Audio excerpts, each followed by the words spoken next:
Buenas tardes, Dios les bendiga. Qué bueno que podemos estar una vez más en el Instituto de Formación Cristiana Antioquía. Continuamos con la clase AT101, Pentateuco. Estamos en Éxodo y vamos a la parte 5 de Éxodo.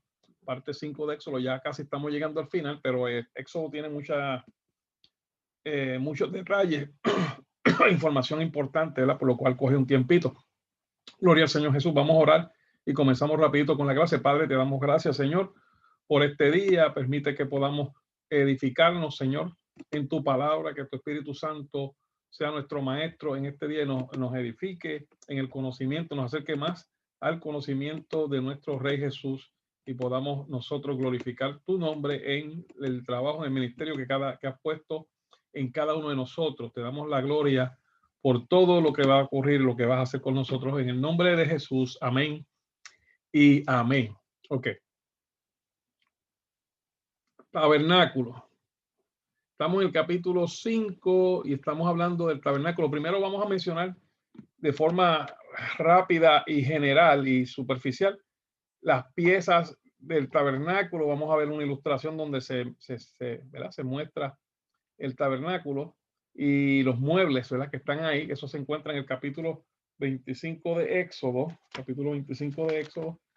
Vamos a estar también buscando nuestras Biblias en ese capítulo 25 de Éxodo. Gloria al Señor Jesús.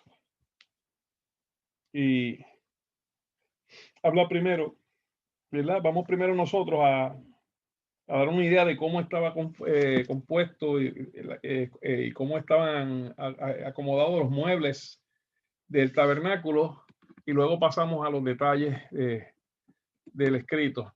Ok, en esta imagen que estamos proyectando aquí, ¿verdad?, que es del librito, de este librito, que esta parte de la clase, lo que tiene que ver con el tabernáculo y con los muebles, vamos a estar usando este librito, ¿verdad?, que se lo estoy enseñando por aquí, que se titula El Tabernáculo. No sé si lo pueden ver mejor, ahí lo están viendo mejor.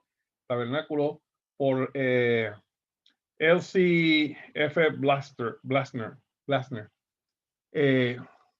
Yo lo conseguí digital. Es un libro bien económico, tremendo libro. Tiene mucha información de los símbolos, de lo que representan cada una de las figuras que están y los símbolos que están en el tabernáculo. Es pequeñito, pero tiene mucha información bien bueno. Yo lo tengo en PDF, así que pues, se lo voy a estar enviando por WhatsApp. Se lo voy a estar comunicando y lo voy a poner también en Schoology para que usted lo pueda usar.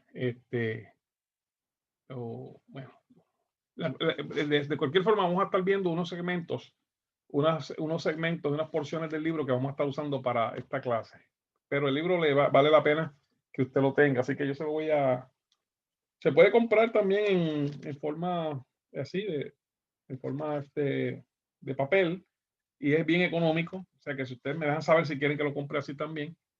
Pero por ahora, pues yo le puedo adelantar el PDF, ¿verdad?, para que puedan estudiar. Y aquí va a haber unas porciones del libro que vamos a estar proyectando, ¿verdad?, que las vamos a usar para discutir hoy parte de lo que vamos a estar hablando hoy. Ok. Rapidito miramos y vemos todo este rectángulo que se ve. Esta es la verja que separaba el atrio y el tabernáculo y todo lo que estaba dentro de él de los territorios donde estaban las casetas del pueblo de Israel. Esto estaba rodeado de unas casetas en un orden que lo especificó Dios, ¿verdad?, con un propósito. Pero vamos a estar concentrándonos solo en el tabernáculo y su recinto, ¿verdad? O sea que el patio está cercado con esta verja que ven por aquí, que estoy pasando la flechita de la vez que estoy pasando. Y dentro de esa verja estaba aquí, en la entrada por aquí nada más, una sola puerta, estaba el altar de bronce, primer mueble, el altar de bronce donde se ofrecían los sacrificios. Después vamos a hablar en detalle de él. Estaba la fuente de bronce donde se lavaban los sacerdotes antes de poder entrar al lugar santo. Tenían que aquí lavarse los sacerdotes. Por aquí se entraba al tabernáculo ya. Ya era la carpa aquí, este tabernáculo, ¿verdad? Y esta era la puerta. Este es el lugar santo y ya ve que hay una división aquí. Está el lugar santo y división para el lugar santísimo. En el lugar santo tenemos la mesa de los panes de la preposición. Tenemos el candelero de oro que estaba por aquí. Por aquí tenemos el altar de incienso. Aquí lo presentan aquí, pero según Pablo en hebreo, el escritor de Hebreos, no, el escritor de Hebreos lo ubica dentro del lugar santísimo. Aquí pues hay que ver, en esta lámina lo ubican aquí, pero y en Éxodo se ubica aquí, pero el escritor de Hebreo lo ubica dentro del lugar santísimo. Hay que ver cuál de los dos está correcto en ese sentido. Dentro del lugar santísimo se encuentra el arca y el propiciatorio, el arca del pacto y el propiciatorio, y, ¿verdad? Y encima de ellos están ahí los ángeles, los querubines, perdón, los serafines, que eran los que estaban cubriendo con sus alas el arca del pacto. Ok, aquí está el velo, ¿verdad? Que este fue el velo que cuando en el templo hicieron más o menos un montaje parecido al tabernáculo, y cuando Jesús dijo consumado es, este velo se rasgó de arriba hacia abajo. Ok, vamos entonces aquí tienen más o menos las medidas del atrio, ¿verdad? El atrio que es la parte exterior. Esta verja eran de 50 por 100 codos, aproximadamente 75 pies por 150 pies, aproximadamente. Ok, bueno, vamos entonces a comenzar a los detalles. Vimos ya en general lo que es el tabernáculo, era un lugar que Dios estableció con un propósito poder comunicarse con su pueblo, poder tener esa comunión. Y vamos entonces ahora a mirar en el capítulo 25, versos del 1 al 9, cómo se consiguió el dinero, los recursos para construir este tabernáculo. Dice la palabra así: Jehová, en nombre del Padre, Hijo y Santo Espíritu, Jehová habló a Moisés diciendo, capítulo 25, verso 1, Jehová habló a Moisés diciendo: di a los hijos de Israel que tomen para mí ofrenda de todo varón que la diere de su voluntad, voluntaria, no es obligada, era voluntaria. O sea que toda ofrenda voluntaria de corazón tomaréis mi ofrenda. Esta es la ofrenda que tomaréis de ellos: oro, plata, cobre, azul, púrpura, carmesí, lino fino, pelo de cabra, pieles de carneros teñidas de rojo, pieles de tejones, madera de acacia, aceite para el alumbrado, especies para el aceite de la unción y para el incienso aromático, piedras de onice, piedras de engastes para el efod y para el pectoral. Y harán un santuario para mí y habitaré en medio de ellos. O sea que el propósito era un santuario, un lugar consagrado, un lugar santo, un lugar sin contaminación, para Dios poder manifestarse en ese lugar y comunicarse con su pueblo. No es que Dios no podía manifestarse, Dios puede manifestarse cuando Él quiera y donde quiera. Era un lugar, cuando se manifestara Dios, que no causara desastres, ¿verdad? En los que estuviesen allí, porque todo lo pecaminoso, en la presencia de Dios no podía estar y iban a perecer, ¿verdad? Y era un lugar, una forma para Dios poder acercarse y comunicarse con su pueblo. Conforme a todo lo que te mostré, el diseño del tabernáculo y el diseño de todos sus utensilios, así lo haréis. O sea que Dios le dio a Moisés unos planos, le mostró unos diseños, unas especificaciones. O sea que Moisés no hizo el tabernáculo así a lo loco, ni comenzó a poner palos, ni comenzó a usar los materiales que él le dio la gana, sino que Dios le dio un diseño y unas especificaciones para él construir ese tabernáculo, ese lugar, ese santuario donde Dios se iba a manifestar. Quiere decir que nosotros en nuestra vida espiritual no podemos preparar nuestro santuario que ahora es nuestro corazón de la forma que queramos. Hay unas especificaciones que están en la palabra, ¿verdad? Que tenemos que estar con un corazón sincero, con un corazón contrito y humillado, con un corazón limpio con la sangre de Jesús. O sea, esta es una enseñanza. No podemos presentarnos a Dios como Dios quiera. Es verdad, Dios nos ama, no importando nuestras faltas y todas nuestras deficiencias, pero para poder tener comunión con Él, tenemos que nosotros preparar este corazón de forma santa y agradable a Dios, que es el culto racional, como dice el apóstol Pablo. Nosotros tenemos entonces un diseño que está en el Nuevo Testamento Pero aquí ya Dios le estaba hablando por medio de esto al pueblo y a los israelitas y a nosotros de cómo es que Él se va a comunicar con nosotros, cómo Él se va a manifestar. ¿No cree entonces usted que usted sin arrepentirse, sin estar en sumisión a Cristo, usted se está comunicando tal vez con alguien, pero no es con Cristo ni con el Señor? Cuidado con esto, ¿verdad? O sea que vemos entonces, la ofrenda fue una ofrenda voluntaria. Quiere decir que nosotros no podemos ni debemos forzar a nadie a ofrendar, ni manipularnos, ni porque entonces eso no es voluntario y eso no agrada al Señor. La persona entonces no va a recibir bendición. O sea que ya vimos cómo entonces se recaudaron los recursos para la construcción de esta arca, de este lugar donde Dios se iba a comunicar con su pueblo, sin, ¿verdad? Sin que tuvieran este desastre ellos. Y de cómo y del diseño, ¿verdad? De este lugar que fue un específico, que fue un diseño, un plano preparado por Dios y entregado a Moisés. Ok, ahora vamos a hablar, esto fue la ofrenda, ahora vamos a hablar de algunos de los muebles, ¿verdad? Vamos a ir poco a poco porque son varios muebles. Vamos a hablar del arca del pacto que se encuentra en el capítulo 25, versos 22, 10 al 22. Aquí habla del arca y dice así: hará también un arca de madera de acacia cuya longitud será de 2,5 codos y su anchura de 1,5 codos y su altura de 1,5 codos, y la cubrirá con oro puro por dentro y por fuera, y hará sobre ella una cornisa de oro alrededor. Fundirás para ella 4 anillos de oro que pondrás en sus 4 esquinas, 2 anillos a un lado de ella y 2 anillos al otro lado. Harás unas varas de madera de acacia, las cuales cubrirás de oro.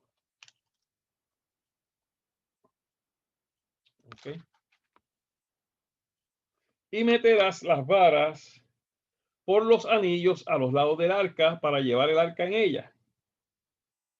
Las varas quedarán en los anillos del arca, no se quitarán de ella. Y pondrás en el arca el testimonio pondrás en el arca el testimonio que yo te daré.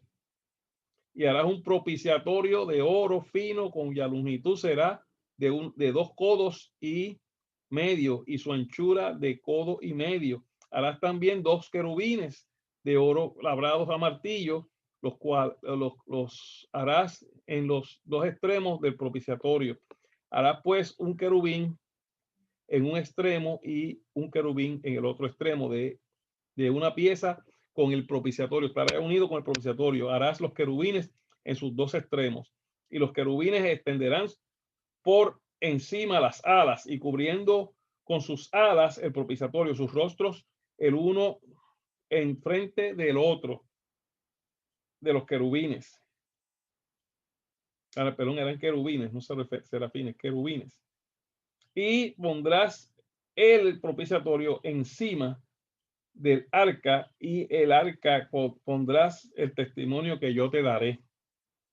Y de allí me declararé a ti y hablaré contigo sobre el propiciatorio, de entre los 2 querubines que están sobre el arca del testimonio, todo lo que yo te mandare para los hijos de Israel. O sea que todo esto era, el propósito de Dios era comunicación, un medio de comunicarse con el hombre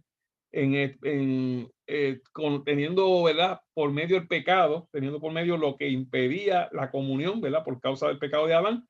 Ahora Dios está buscando formas de cómo acercarse a nosotros, y también nos está enseñando por símbolos cómo va a ser más tarde, ¿verdad? Cuando venga Jesucristo, ese método, ese procedimiento que Dios va a utilizar para comunicarse con nosotros y para poder tener la comunión que Él siempre quiere tener con sus hijos. Ahora vamos a mirar, ¿verdad? Ya leímos lo que dice, lo que habla el texto del Arca del Pacto, pero vamos a ver ahora del libro de Elsie Blackner, lo que ella analiza, ¿verdad? Es bien interesante. Vamos a mirar aquí. Ella habla, ¿verdad? Y yo se los voy a estar enviando a ustedes, así que ustedes lo van a poder ver con más detalle. Pero por ahora, pues lo leemos aquí. Dice, aquí ya habla del arca, el propiciatorio y de los querubines. El arca. El único mueble en el lugar santísimo era el arca, con su cubierta llamada el propiciatorio, que era una pieza con los querubines. El arca en Éxodo 25, 10 al 22 se explica, ¿verdad? Que fue lo que estuvimos leyendo. El arca era un mueble hecho de madera de acacia, cubierto por dentro y por fuera de oro puro. O sea que por dentro era madera, pero estaba forrado con unas láminas de oro puro por dentro y por fuera. Los querubines y el propiciatorio eran de oro puro macizo, ¿verdad? Y esto tiene un significado que ella lo explica de una forma muy interesante y que entiendo, ¿verdad? Que el Señor la usó para esto. El oro simboliza la deidad o la divinidad y la madera, la humanidad de Cristo. O sea que el arca es Cristo quien nos carga, es el arca de los tiempos finales, ¿verdad? Si lo comparamos en analogía con el arca de Noé, este es el arca del tiempo final, donde solo con él, dentro de esta arca de Jesús, estando en él, es que vamos a ser salvos. Ahora, el propiciatorio y los querubines, ya más vamos a hablar de esto, tienen otro sentido. El oro simboliza, ya lo leímos, ¿verdad? La deidad y la madera, la humanidad de Cristo. Es que sabemos que, ¿verdad? Ustedes todavía no han tomado esta clase, pero en el segundo año se da la clase de Cristología, ¿verdad? O la doctrina de Cristo. Se enseña la doctrina ortodoxa, lo que enseña la enseñanza bíblica y ortodoxa es que en Jesucristo estaba, Pablo lo dice, en él habita completamente toda la deidad, toda la divinidad, ¿verdad? Pero también sabemos que era un hombre y la enseñanza ortodoxa o bíblica es la que enseña que Jesucristo era 100% divino, 100% Dios, pero también era 100% hombre. Es un misterio, ¿verdad? La misma palabra enseña que esto es un misterio, pero era así. Él usted dice, no, pero no, ¿cómo 100% Dios? Si es por 100% Dios, ¿cómo va a ser 100% hombre? Es un misterio, ¿verdad? Porque lo lógico sería que fuera 50% Dios y 50% hombre, pero eso no es lo que la Biblia enseña, sino que enseña la Biblia que es 100% Dios y 100% hombre. Y por ahora, ¿verdad? Déjelo ahí, cuando usted coja la clase el año que viene de Cristología, usted lo va a entender, ¿verdad? Porque ahí vamos por la Biblia. Pero es demasiado de profundo el tema y largo para entrar en eso ahora. Ahora, aquí estamos hablando de esto. El oro simboliza la parte divina de Cristo y la madera simboliza la parte humana de Jesucristo. Por estar en el lugar santísimo es símbolo de Cristo en la gloria, Cristo en la presencia del Padre. En la presencia del Padre. El Señor Jesús retiene la forma de hombre allá en el cielo. O sea que Cristo antes no tenía una forma de hombre, aunque se veía como hijo de hombre, ¿verdad? Vino a ser hijo de hombre cuando se encarnó en Jesús, pero primero él era como el Padre, era un espíritu, tenía un cuerpo espiritual, podía manifestarse, podía moverse, pero no tenía un cuerpo como el de nosotros, ¿verdad? Por eso después se le llama el Hijo del Hombre, ¿verdad? Él mismo se pone ese nombre, Hijo del Hombre. Ok.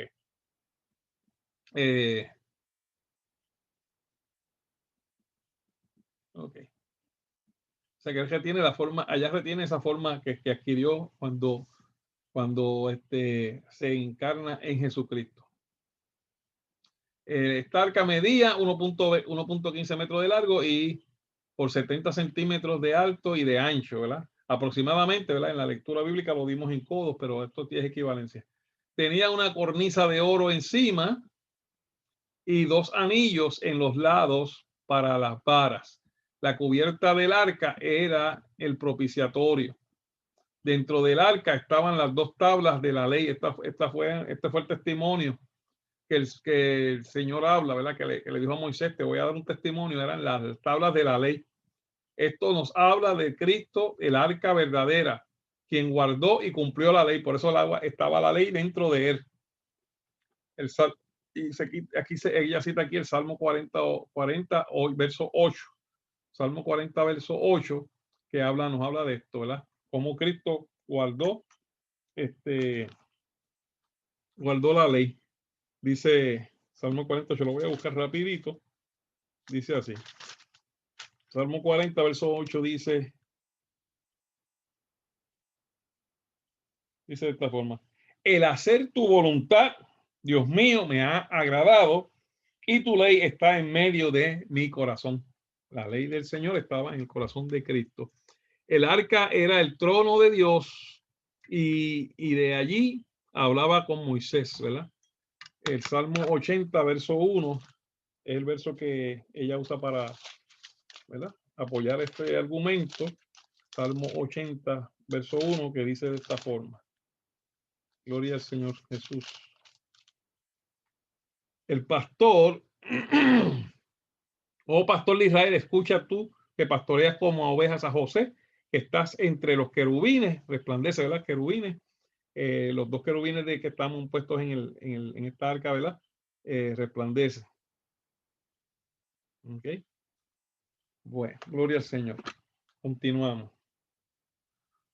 Estamos viendo entonces este mueble de arca que es tipo de Cristo y que es tipo también de, vamos a hablar ahora del propiciatorio, que es la parte que está encima, la parte que está encima, dice el propiciatorio, el cual era en el cual era rociada la sangre, forma un trono. Encima de esta estaba la columna de fuego y la nube. De ahí era que salía la columna de fuego y la nube que ellos tenían que seguir, ¿verdad? De día y de noche para la dirección que Dios le daba, que se veía afuera.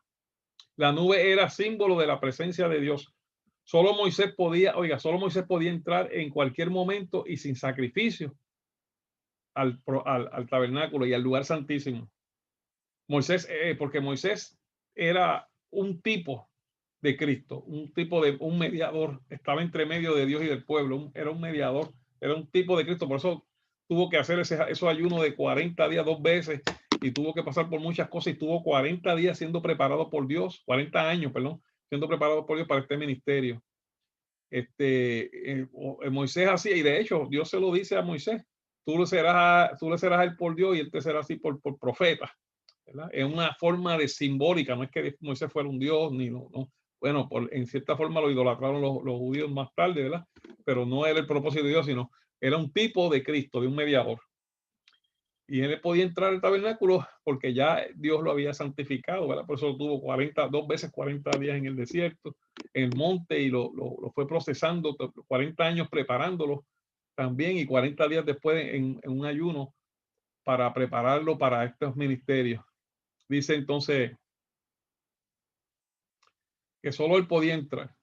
Aarón podía entrar una vez al año con sangre, ¿verdad? Porque Aarón era tipo del sacerdote, el sacerdocio que se iba a levantar, y también tipo de sacerdocio, aunque no igual del sacerdocio de Cristo, de Melquisedec, que con su propia sangre entró, ¿verdad? Para siempre, una vez y para siempre. Así Cristo ha entrado en la presencia de Dios como nuestro representante, llevando su propia sangre, ¿verdad? Por la cual nosotros tenemos entrada. En Hebreos 10, 19 habla de esto, ¿verdad? Y de, ¿verdad?, como esto es un tipo de lo que iba a ser Jesús y una profecía también simbólica. Y el trono de Dios es para nosotros trono de gracia, trono de misericordia. Hebreos 4, 16. Ok, ahí, o sea, entonces vemos en lo que el propiciatorio está, fue hecho de oro puro.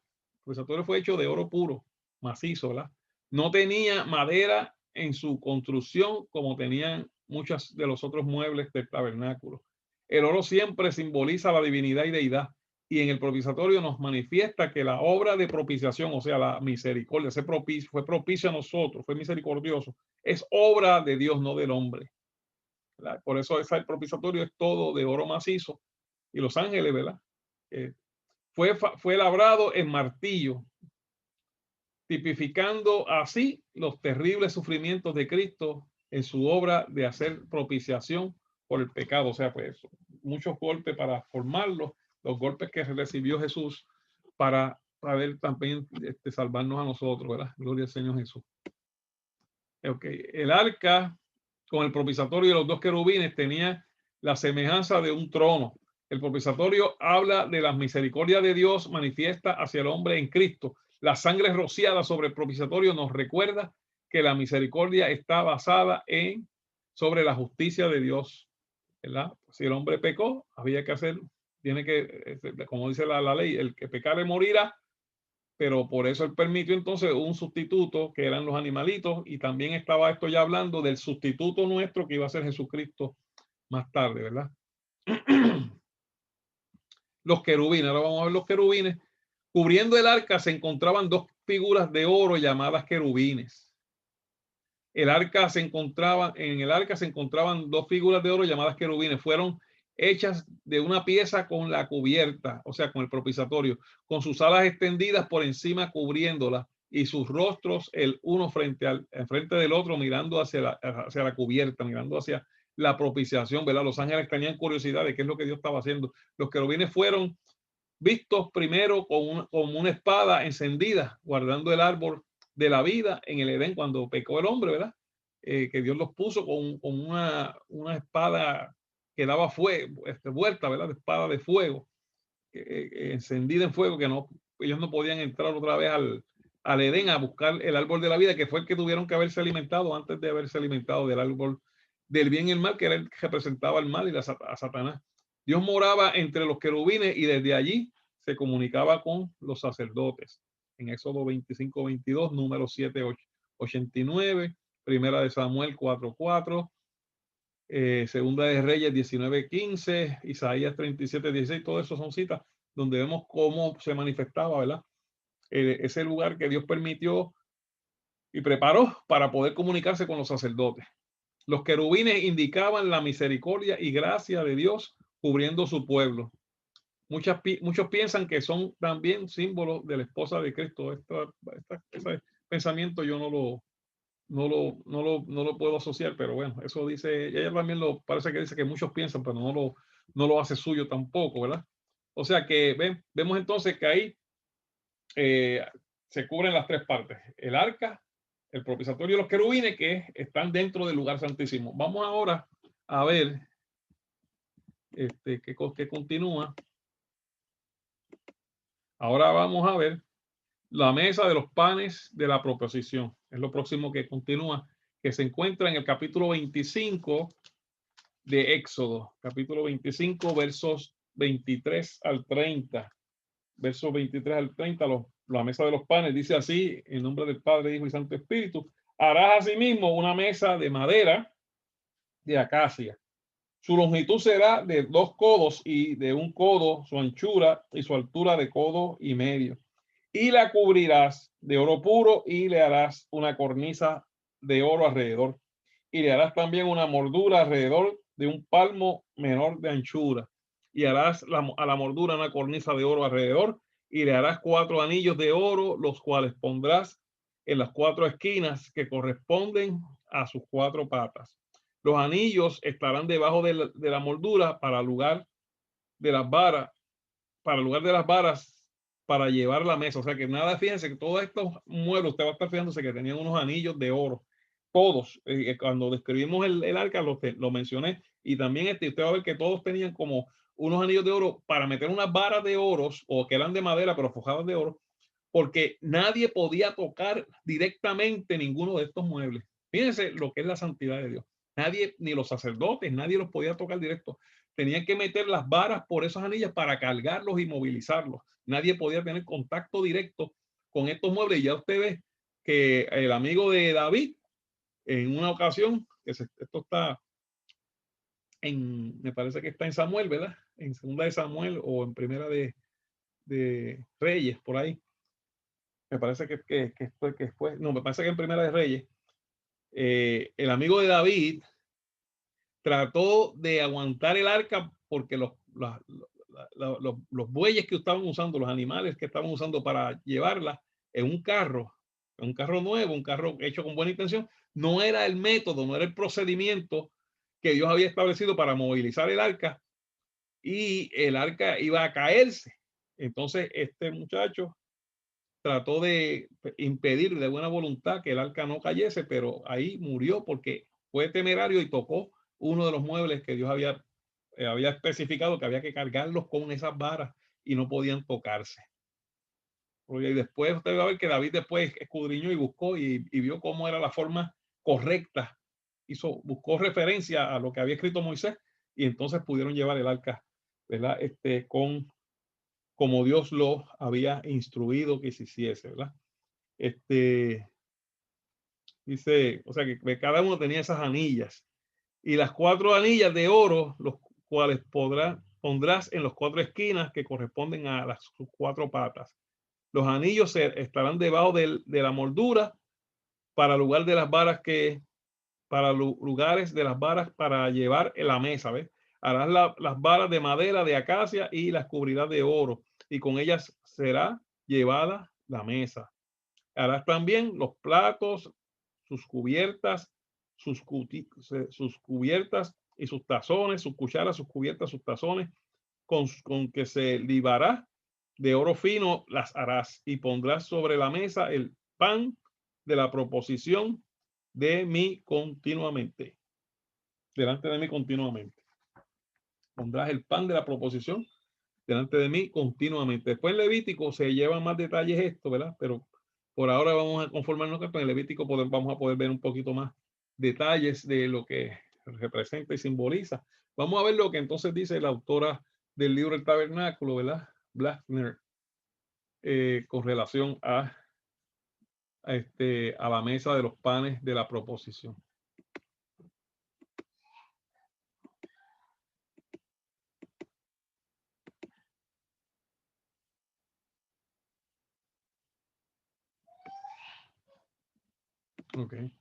Ok, la mesa de los panes. Esta fue hecha de madera y cubierta de oro. Tenía unos 90 centímetros de largo por 45 de ancho y 70 de alto. Estaba colocada al lado derecho del lugar santo, como mostramos ahorita en el mapita que vimos, ¿verdad? del tabernáculo. La madera representa la humanidad y el oro la divinidad de Cristo, una vez más. Y por estar en el lugar santo representa a Cristo glorificado en los cielos, el hombre Cristo Jesús. O sea, ya Cristo glorificado después de haber resucitado, ¿verdad? Está en el lugar santo. Ya está en el cielo. Hebreos 10, 12 y 13. Tenía una corona de oro enseñándonos que Cristo, quien dejó su trono de gloria en la encarnación, estaba coronado de gloria y honra en su exaltación. Filipenses 2, 8 al 11. Hebreos 9, 2. La moldura del anchor de una mano, del ancho de una mano, perdón, de ancho de una mano, Éxodo 37, 12, alrededor de la mesa, servía para impedir que los panes cayeran de la mesa, y así no habla de la seguridad de todo de los que confían en Cristo, ¿verdad? Eso tenía una forma de que no lo iba a dejar caer la proposición. Romanos 5:10, Juan 10, 27 a 29. La mesa tenía 4 anillos de oro, uno en cada esquina, por los cuales se metían las maderas para llevarla. No se podía tocar ese mueble tampoco, ¿verdad? Sobre esta mesa fue colocada el pan de la proposición o de la presencia, llamado así porque estaba en la presencia de Dios. Esa era una antesala, por eso. Proposición o presencia de Dios era una propuesta para entrar al lugar santísimo para el sumo sacerdote, ¿verdad? Una comunión. Estos panes eran cambiados cada sábado por pan fresco y los sacerdotes comían el pan que quitaban de la mesa. Esto nos habla de Cristo resucitado, siempre en la presencia de Dios, quien es el pan de vida. Fíjense, se cambiaban semanalmente, ¿verdad? Y recuerden la fiesta de los que hablamos, cuando hablamos de la fiesta, hablamos de la fiesta de los panes sin levadura. Es más o menos algo parecido. Eran 7 días que esos panes estaban ahí y los sacerdotes al final, al cambiarlos por panes frescos, se los comían. Esto también nos habla de Cristo resucitado siempre en la presencia de Dios, quien es el pan de vida que sostiene la vida espiritual de cada creyente. Juan 6, 33 y 35. Juan 6, 51 al 53. Los panes eran hechos de harina fina. Ellos nos demuestran que la muerte y la resurrección de Cristo eran necesarias para que Él pudiera ser el alimento de nuestras almas. Juan 12, 24. El grano de trigo muere, crece, es cortado, trillado, molido, amasado y horneado. Cada pan habla de los sufrimientos que Cristo padeció para que nosotros pudiéramos encontrar en él el pan de vida. Miren, fíjense, todo tiene un símbolo, todo lo que Dios hizo ahí en el tabernáculo tiene un significado y todo apunta a Cristo. La mayor parte apunta a Cristo, ¿verdad? No tenía levadura porque la levadura es tipo de pecado. No se ponían 12 panes, se ponían 12 panes en la mesa. Estos representaban también a las 12 tribus de Israel unidas como Dios las vio. En Primera de Reyes 18:31, Ezequiel 37:21 y 22, Apocalipsis 7:4 al 8, Isaías 66:19 al 23. También representa a los verdaderos creyentes en Cristo, que están siempre delante de Dios en él, en Cristo. Ok. Vamos a ver, eso era lo de la mesa, de los panes de la preposición. ¿Verdad? Y vamos a ver qué sigue ahora aquí en el orden. Estoy yendo para atrás para ver. Ok. Aquí terminamos lo de la mesa de los panes de preposición y nos queda, y hasta aquí yo creo que vamos a llegar hoy, ¿verdad? El candelero de oro, que se encuentra ahí mismo en Éxodo 25 del 31 al 40. Dice así en el nombre del Padre, del Hijo y del Santo Espíritu. Además, un candelero de oro puro, labrado a martillo. Se hará el candelero, su pie, su caña, sus copas, sus manzanas y sus flores serán de lo mismo. Y saldrán 6 brazos de sus lados, 3 brazos del candelero a un lado y 3 brazos al otro lado. 3 copas en forma de flor de almendro de un brazo, una manzana, una flor y 3 copas en forma de flor de almendro en el otro brazo. Una manzana y una flor y así en los 6 brazos que salen del candelero.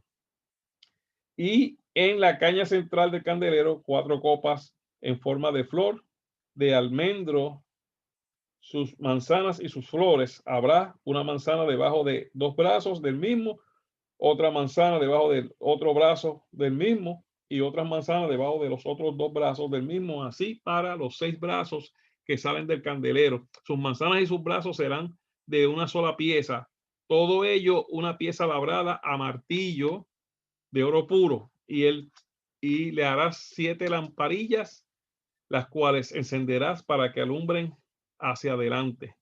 También sus despabiladeras y sus platillos de oro puro. De un talento de oro fino lo harás con todos estos utensilios. Mira y hazlo conforme al modelo que te ha sido mostrado. Dios le dio un modelo, una especificación a Moisés de cómo iba a hacer todas estas cosas. Vamos a ver entonces qué dice el libro del tabernáculo, ¿verdad? Sobre el candelero de oro. Y este va a ser el último tema que vamos a tocar hoy, ¿verdad? Para que no quiero hacer muy larga la lección, ¿verdad? Porque después como mucho material de golpe. Ok, vamos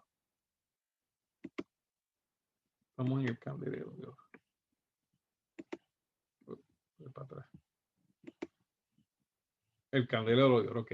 El candelero fue hecho de una pieza sólida de oro, labrado a martillo, pesaba 47 kilos. Ha sido evaluado en, mire, más o menos lo que valdría eso, $25,000, más o menos esa pieza nada más, esa sola mueble, el candelabro nada más $25,000, porque era oro macizo. Fue colocado al lado izquierdo, consistía de un pie y una caña, y de sus lados salían 6 brazos, 3 brazos a cada lado. En cada brazo habían 3 copas, figura de las almendras, una manzana y una flor. Estas copas contenían aceite de oliva. Todo este trabajo fue labrado a martillo como emblema de tristeza y sufrimiento. Habla de los sufrimientos de Cristo una vez más en Isaías 53, Hebreos 5:8. El candelero es tipo del Espíritu Santo.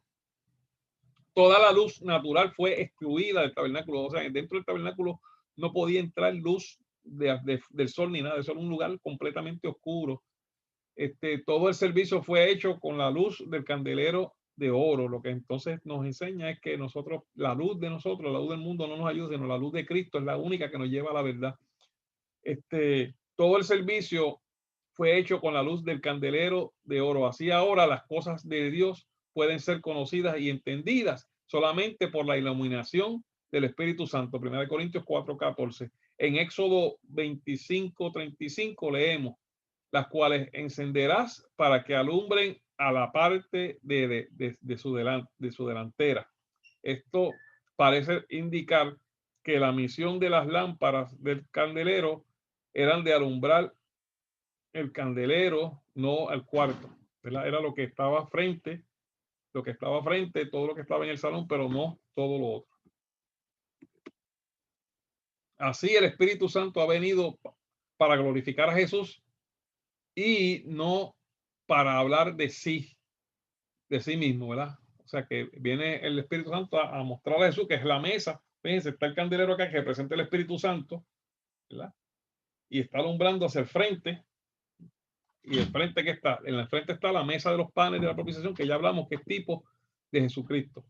De Jesucristo, ¿verdad? En la presencia del Padre, en la gloria. Y nos está mostrando, nos está señalando a Cristo, como también habla la palabra, que es el Espíritu Santo, habla en San Juan, que viene a glorificar al Hijo, ¿verdad? Que es Jesucristo. Jesucristo glorificó al Padre, el Espíritu Santo viene a glorificar al Hijo.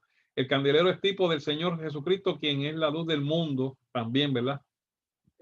Juan 8:12, además de ser el tipo del Espíritu Santo, Juan 12:34-36 tipifica también la unión de Jesucristo con su pueblo. Éxodo 25:32 dice, y saldrán 6 brazos de sus lados, y esto nos recuerda a Juan 15, la vid y los pámpanos, ¿verdad? Somos unidos en su muerte, representada por el labrado a martillo, y también su resurrección representada por las almendras. Las almendras representan la resurrección. Finalmente, tipo de la iglesia como testigo durante la ausencia de Cristo, ¿verdad? Y esto en Apocalipsis lo habla, que eran unos candelabros, atendida y cuidada por el Señor.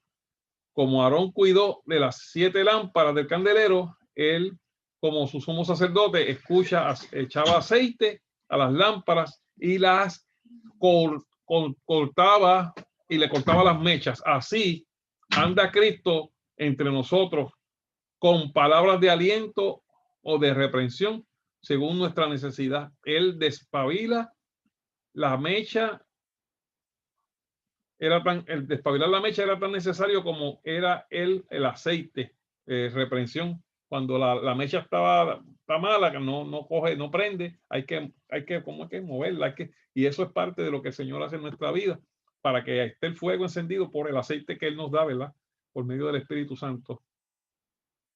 O sea que las dos eran importantes, despabilar la mecha y el aceite, para producir una luz brillante y pareja. Apocalipsis 1:12-13. Las despabiladeras eran de oro, y como el oro representa la divinidad, nos hace recordar que es el Señor quien tiene su mano sobre nosotros, purificándonos y limpiándonos para que alumbremos en medio de la oscuridad de este mundo, ¿verdad? Él nos hace brillar en este mundo, y hasta ahí vamos a llegar hoy, ¿verdad?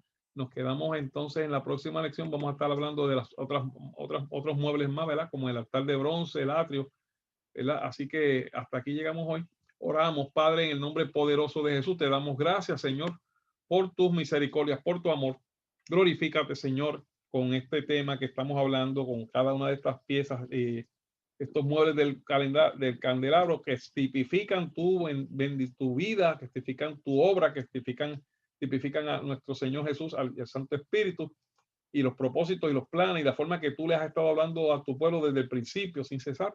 Te damos a ti toda la gloria. Bendice a mis amigos y hermanos estudiantes, que puedan ser de provecho este estudio para ellos, y nos vemos en la próxima reunión. Dios me los guarde. Amén y amén.